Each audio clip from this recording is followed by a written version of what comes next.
एक ऐसी डिश जिसका नाम सुनते ही मुंह में पानी आ जाता है। जी हाँ, शाही कौरमा।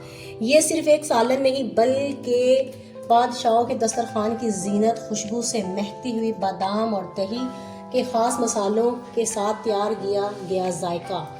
डिश का नाम सुनते ही मुंह में पानी आ जाता है और पूरा माहौल एक सज जाता है। शाही कौरमे की सबसे बड़ी बात यह है, ख़ास बात, इसमें हर चीज़ नाप तोल के साथ मोहब्बत और सब्र से पकाई जाती है।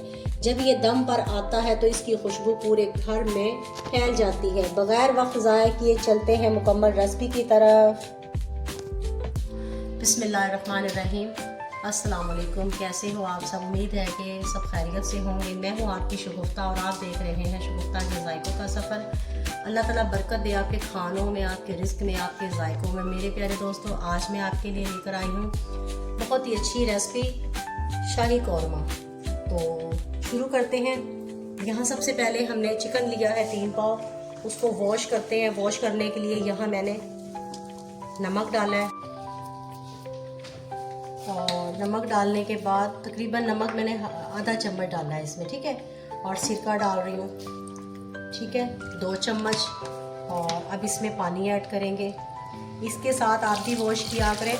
इसको सिर्फ मैं 10 मिनट रखूँगी और उसके बाद मैं इंशाल्लाह धोने के बाद, आपने अभी भी देख लिया है इसको, और उसके बाद भी आपको दिखाऊंगी। चलिए जी, यहाँ हमने 1 कप भर के घी का लिया है। घी हमारा गर्म हो गया है हल्का सा। उसमें हम प्याज ऐड करते हैं। यहाँ 2 बड़े मैंने प्याज लिए और इनको डार्क हमने गोल्डन कर देना, ठीक है। ब्राउन नहीं करना, गोल्डन करना है। गोल्डन एक जैसा हो जाए तो उसके लिए हमने क्या करना है, यहाँ सिर्फ 1 चुटकी के करीब हमने नमक ऐड करना है इस प्याज में। यहाँ ये टिक होती है जो आपकी रेसिपी को मज़ेदार और जायका फुल बनाती हैं। अब ये देखना कितना अच्छा गोल्डन हो जाना है प्याज। नमक डालने का प्याज में इतना फ़ायदा होता है, आप यकीन माने। आपने एक बार ये स्टिक को आपने भी देख करके देखना है कि कैसे एकदम से एक जैसा कलर आता है, बहुत जल्दी क्रिस्पी प्याज हो जाती है। तो इंशाल्लाह ताला आपने मुझे बताना भी है। यहाँ 1 कप मैंने दही लिया है और उसको अच्छे से मैंने फेंट लिया है। और उसके बाद सारे मसाले हमने दही के अंदर जो है ना मिक्स करने हैं। यहाँ 1 टीस्पून मैंने लिया है पिसा हुआ ज़ीरा, कुटा हुआ, ठीक है, पिसा हुआ बिल्कुल बारीक, इसको भून लिया था पहले। उसके बाद हमने पिसी हुई लाल मिर्च, कम ज़्यादा आप अपने फ्लेवर के हिसाब से कर सकते हैं। पिसा हुआ धनिया 1 चम्मच, ½ चम्मच नमक और हल्दी। ज़ीरा हमने भी पिसा हुआ डाला है, ठीक है। और 2 चम्मच मैंने लिए कौरमा मसाला। ये मसाला भी मैंने घर पे बनाया हुआ है। ये किस तरीके से बनता है आप मुझे बताना, तो फिर मैं इंशाल्लाह ताला इसकी भी रेसिपी डाल दूँगी। ये 2 चम्मच मैंने ये लिए हैं, इसको बना के रखा हुआ है। इसको अच्छे से मिक्स कर लेते हैं।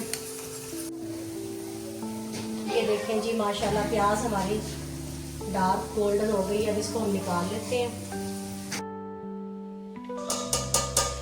ये देखें जी, प्याज हमने सारी अपनी निकाल ली है। और अब इसमें हम ये 2 टमाटर बड़े लिए थे मैंने, वो इसमें डाल लेती हूँ, ठीक है।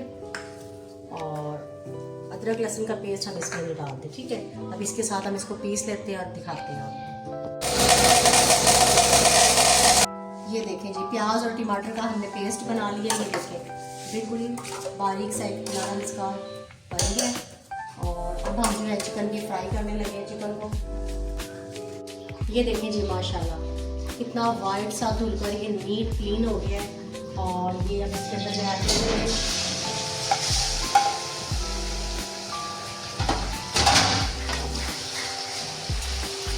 और अब मैं इसमें कुछ खड़े मसाले भी ऐड कर रही हूँ। छोटी इलायची 4 से 5 अदद, दालचीनी के 2 टुकड़े छोटे छोटे 1-1 इंच के, 3 लौंग और 2 बड़ी इलायची, सब के मैंने मुंह खोल लिए हैं, वो इसके साथ मैं ऐड कर दूँगी। इसके साथ बहुत ज़्यादा इसका फ्लेवर निकल कर आता है खुशबू और टेस्ट के लिए। पहले मैंने इसलिए नहीं ऐड किया कि इन्होंने जल जाना था, उससे जो मसाले का कलर है वो जो है ना डार्क हो जाना था, ब्लैक मसाला बनना था। तो अब इसकी चिकन की भुनाई करते हैं अच्छे से। इसमें मुझे तकरीबन टाइम लगेगा 10 से 12 मिनट। जब हल्का सा गोल्डन शेड पकड़ता है तो मैं आपको दिखाती हूँ। और यहाँ हमने बादाम भी अपने छील लिए हैं, गर्म पानी में मैंने इनको पहले भिगो दिया था और इनका छिलका उतार लिया। इनकी कटिंग नहीं करेंगे, ये साबुत ही डलेंगे, ठीक है।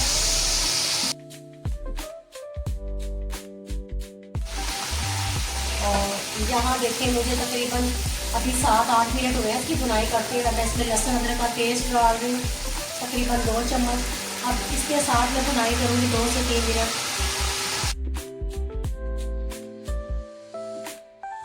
3 मिनट मुझे हो गए इसकी भुनाई करते हुए लहसुन के साथ। और अब मैं ये दही के अंदर मैंने सारे मसाले मिक्स किए थे, हल्दी, धनिया, मिर्च, ज़ीरा और कौरमा मसाला। यहाँ मैं चूल्हा अपना हल्का कर लूँगी और अब मैंने ये डालना है। चूल्हा या तो आप बंद कर दें या बिल्कुल स्लो कर लें ताकि दही जो है वो हमारी फटे ना। इसके साथ मैं 2 मिनट भुनाई करती हूँ, फिर आपको दिखाती हूँ। और अब यहाँ देखें 2 मिनट के बाद अब मैं ये जो प्याज और टमाटर का मैंने पेस्ट बनाया था, प्याज को मैंने पहले फ्राई कर लिया था, ठीक है, गोल्डन। और 2 बड़े टमाटर डाल के इसका मैंने पेस्ट बना लिया, वो मैं इसमें ऐड कर रही हूँ।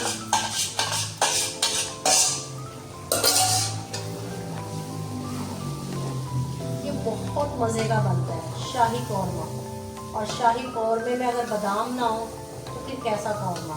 तो आपने बिल्कुल मेरे तरीके से बनाना है इंशाअल्लाह ताला। जिस तरीके से आप बनाते हैं वो भी तरीका आप मेरे साथ शेयर करें कि आप शायद मुझसे ज़्यादा अच्छा बनाते हैं, तो आप मैंने मेरे साथ भी शेयर करना है, ठीक है।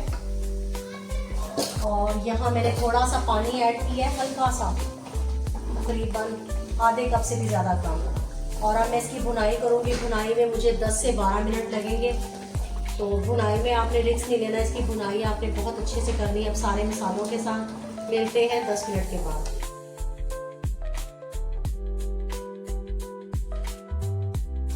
ये देखें जी माशाल्लाह 10 मिनट मुझे हो गए यहाँ पर इसकी भुनाई करते। और चम्मच भी आपने ना इसको ऐसे लगाना है, इस तरह करके आपने सारे को नहीं वो कर देना, इसने टूट जाना है। और इस तरीके से आपने इसके अंदर चम्मच लगाना है। ये भी एक चम्मच लगाने की होती है कि बोटी जो है हमारी ख़राब ना हो। और यहाँ आप देखें भुनाई के 10 मिनट बाद अब मैं इस पर बादाम डाल रही हूँ। तकरीबन 20 से 22 बादाम है ये। इनके साथ भी इसको 1 मिनट भूनते हैं। और यहाँ मैं अब 1 ड्रॉप डाल रही हूँ केवड़ा। ये बिरयानी में भी यूज़ होता है और कौरमे में भी, ठीक है। इसके बगैर तो पता ही नहीं चलता कि हमने कौरमा खाया है कि क्या खाया है, ठीक है। और शाही कौरमा हो और बादाम और केवड़ा ना हो तो फिर जायका ही नहीं आता। हरी मिर्चें ऐड कर रही हूँ 5 से 6। और इसको मैं हल्का सा दम लगाऊंगी सिर्फ 1 मिनट तक, फिर आपको दिखाते हैं। बिस्मिल्लाहिर्रहमानिर्रहीम। ये देखिए जी माशाल्लाह माशाल्लाह अल्हम्दुलिल्लाह। मेरे अल्लाह की शान, उसकी नेमतें, उसकी बरकतें, जिसने हमें मज़े मज़े के खानों के साथ नवाजा मेरे प्यारे दोस्तों। ये देखिए जी खुशबुएं कमाल की। अच्छा यहाँ आपने पता क्या करना है, अगर आपको इसमें थोड़ा सा ग्रेवी ज़्यादा रखनी है तो इस टाइम पे आके आप इसमें पानी डाल सकते हैं। जैसे कि 1 गिलास डाल दें, वो पककर आधा गिलास रह जाए। या हल्की ग्रेवी चाहिए तो आधा गिलास पानी डाल दें, तो जैसे वो पकेगा तो कम रह जाएगा। तो मुझे नहीं चाहिए तो मैंने इसको ऐसे ही उतार रही हूँ। इसको आप नान के साथ खाएं, खमीरी रोटी के साथ खाएं। वाह कमाल कमाल का टेस्ट। खुशबुएं बहुत प्यारी आ रही हैं माशाल्लाह जी। सुभान अल्लाह सुभान अल्लाह। शाही कौरमा कुर्बान ऐसी खुशबुएं देखें माशाल्लाह। ये देखें जी माशाल्लाह माशाल्लाह। और ये आज की मेरी रेसिपी आपको कैसी लगी है ये आपने ज़रूर बताना है। और जिसने अभी तक मेरे चैनल को सब्सक्राइब नहीं किया तो जल्दी से जाएं, सब्सक्राइब करें और बेल आइकन के बटन को प्रेस करके दोस्तों और रिश्तेदारों के साथ शेयर भी कर दिया करें। ये आपकी तरफ से दोस्तों प्यार होता है, आपकी तरफ से दी हुई मोहब्बत और इनाम होता है। अगली वीडियो तक अपनी शगुफ्ता को दें इजाज़त, दुआओं में याद रखें और अपना और अपने प्यारों का ख्याल रखें। तो अब थोड़ी सी हम इसके ऊपर ये भी ये देखें माशाल्लाह। ये मैं भूल गई थी तो ये मैं अब ऐड कर रही हूँ, ठीक है। थोड़ा थोड़ा सा इस पे हरा धनिया और ये लेमन। तो ये देखिए जी, माशाल्लाह हमारी फाइनल लुक। अपना और अपने प्यारों का ख्याल रखें।